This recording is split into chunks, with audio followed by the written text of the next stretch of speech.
The nature of the show lends itself to one unsub.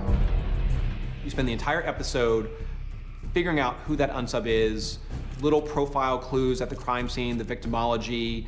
You fill in that backstory, the team starts to put the pieces together. It's designed that you spend 42 minutes trying to figure out everything you can about one person.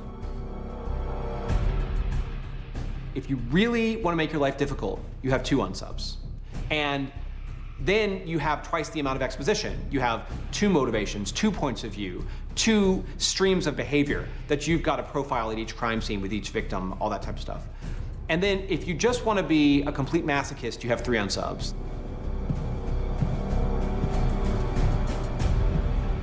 My boys. When they called me and said, we'd like you to play this part, I'm like, tell me about her. And they told me about her. I'm like, I can't imagine anyone behaving that way. She's trying to convince the FBI one thing when she knows she's lying. She's trying to convince herself one thing when she knows she's lying. She's trying to convince one child one thing when that wasn't at all her plan. It was very hard to wrap my mind around the fact that one kid is committing these heinous crimes. She reunites with a child she lost when he was 2 years old, and she starts to connive and scheme, like how can his good upbringing somehow save Wallace? Jesse, I think, truthfully, is really just a normal guy. He's had access to all of the stuff that the vast majority of people have access to in education, and a job, and 2 loving parents, and kind of a normal white picket fence kind of life. But at the same time, there is this gnawing at him that I think he shares with Wallace, but just doesn't understand or have the ability to name and then act upon. I know this is gonna sound totally weird, but I was hoping we could do this one together. That's not weird. That's not weird at all. You stopped believing me just then. Guess you're not telling the truth. When it got to the point in the story where you learn, no, Mom is the mastermind behind all this, it just becomes like, what the heck is going on? And then Mom has disappeared, and then Dad's cuckoo bananas, and then you have this insane meeting at the church. Allegiances are constantly shifting. She kind of pits the 2 boys against each other, and she thinks she's got it figured out. She concocts an outrageous scheme, and hits the fan, man. It's bad. It is so bad, and it is so dark, and it is so Criminal Minds. Do it fast. Action. The tricky thing with working with Fred playing 2 different parts, it's 2 different objectives that each character has, and 2 different sets of choices. And we had to be very clear in terms of how we distinguish that. And so Bree and I took a lot of care in pre-production where we felt like each character had a very clear set of stakes and objectives in order for them to sort of play, and so they can be 2 truly separate people.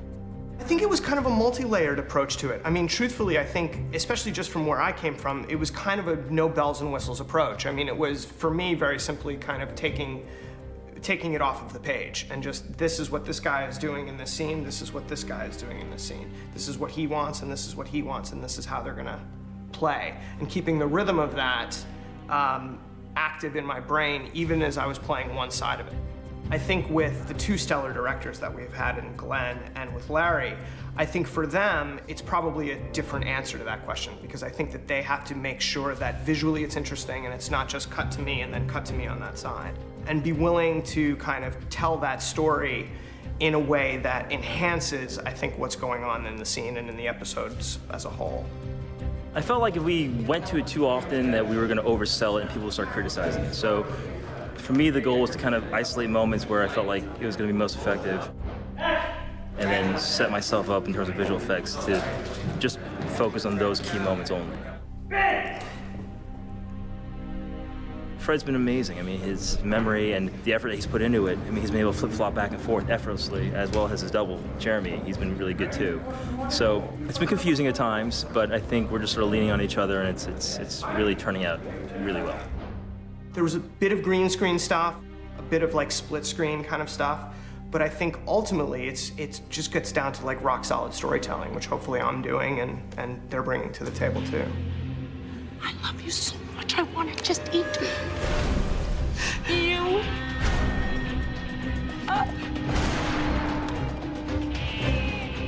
It's a very complex story, but it also had to be a really tough case for the BAU in order to fulfill this dilemma for Hotch and the team, which is that Strauss was killed in the season finale of the last season. We have to sort of play that in a real way. This position has opened up and makes sense that Hotch would want to fill that position. And if he's going to say no, or if the brass is going to say, you know what, we want you right where you are, it had to be a case that was tricky, that was convoluted. It had to be a case where you see this entire team at their best, at their smartest, at their fastest. The story has to really explain who this team is and why they're good. Juries expect DNA. DNA isn't going to make the case here. No, but behavior might. That's Wallace. He's teachable. I taught him to do that whenever he gets nervous. Wallace Hines, you're under arrest. Not only do you have to see this team at their best, at their smartest, at their fastest, you have to see Hotch at his best. So that in that last scene on the jet, when Hotch says, the brass wants me right where I am, you understand why.